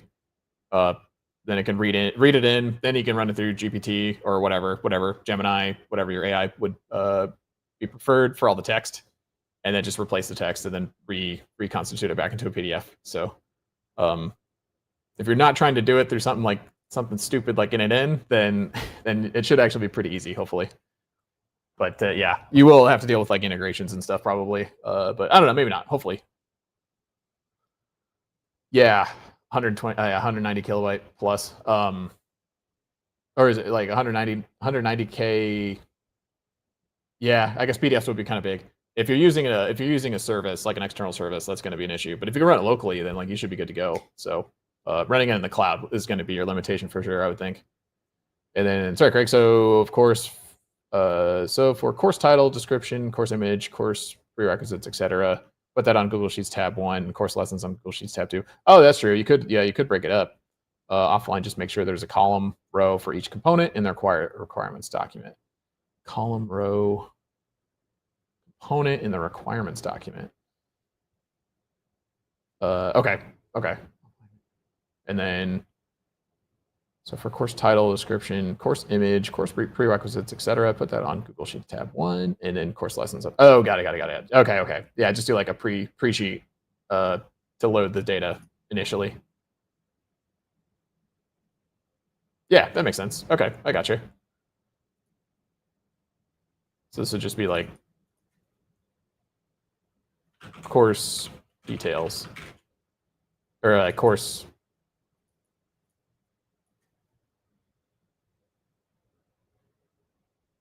Yeah, I guess course details, and then this would be like course content. Yeah, that makes sense. Good call. Yeah, because you need a source for that. So then you know what the course can be called when you create the files and that kind of thing. Keep it organized. But I don't know, Conductor. Did that help at all? Do you have any more questions? If you have to do it all cloud-based, then yeah, you're gonna have to probably chunk it up. So that cloud-based would be kind of rough. Code-wise, if you just spin up a server and run it on code, I think then you're good to go. Do some Lambda or something like that, and you're probably a pretty easy solution.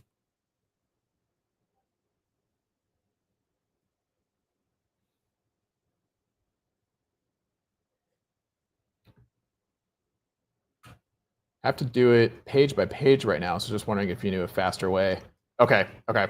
Yeah, I might need some more details about what exactly the process is here and what the requirements are, what the limitations are.